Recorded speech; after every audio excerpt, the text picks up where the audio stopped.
rumah sakit ini. Ada seorang pasien baru manikyur. Langsung memotong lengannya. Ia adalah Saun. Tidak ada yang bisa lolos darinya. Gadis ini pemain musik. Seminggu lagi ikut lomba piano. Demi terlihat menarik saat lomba, ia melakukan nail art. Tapi hari kedua, jarinya meradang dan bengkak. Kata dokter Naiki, kukunya terinfeksi. 3 hari kemudian bisa pulih.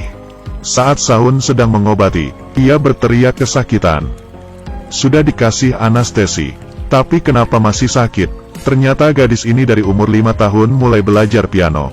Selalu merasakan nyeri sendi. Bukan karena jarinya sakit, tapi jarinya mengalami luka parah di tulang. Di sini Saun berkata dengan percaya diri. Kemungkinan jamur karnivora, dan jarinya bisa diamputasi. Dijelaskan sedikit tentang jamur karnivora. Bukan satu kelompok. Ini disebabkan dari berbagai jenis bakteri.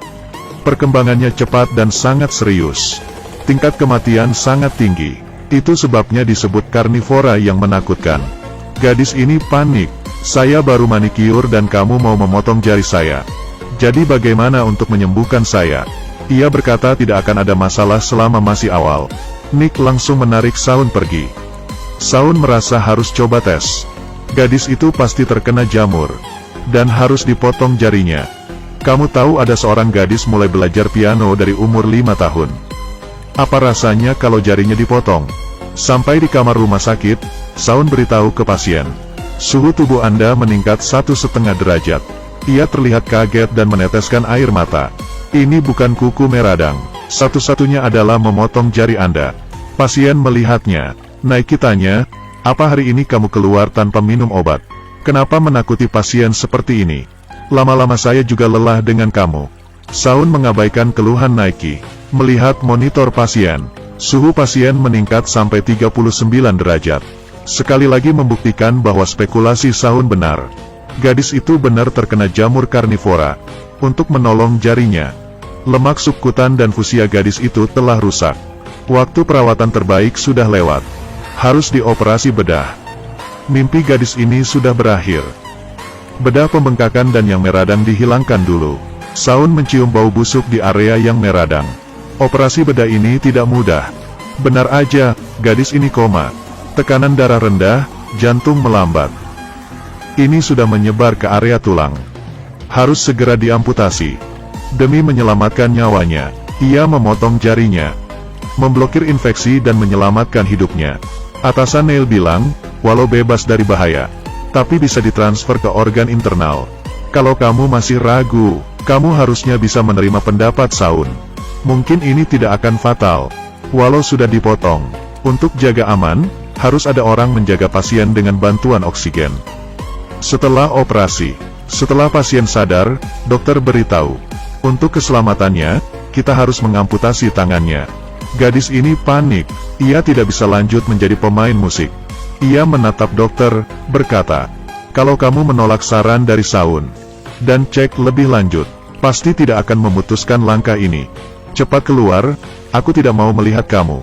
Saya akan melaporkan rumah sakit kalian. Gadis ini hancur di tangan Naiki.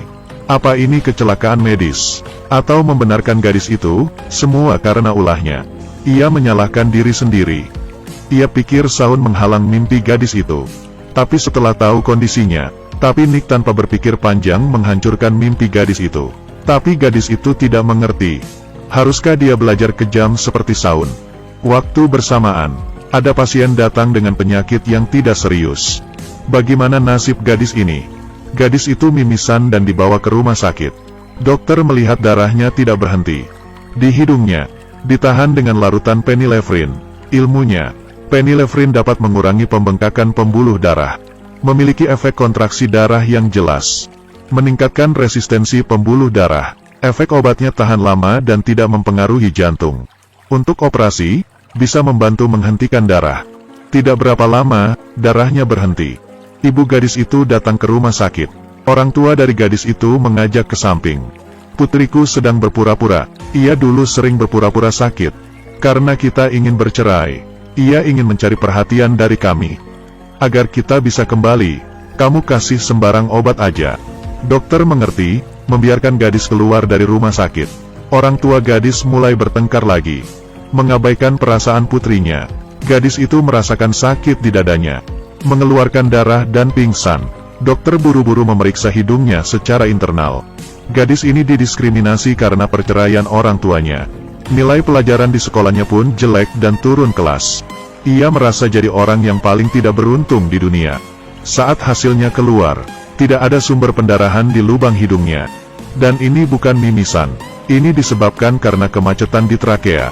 Gadis itu melakukan pemeriksaan CT, menemukan bayangan kecil di bronkus.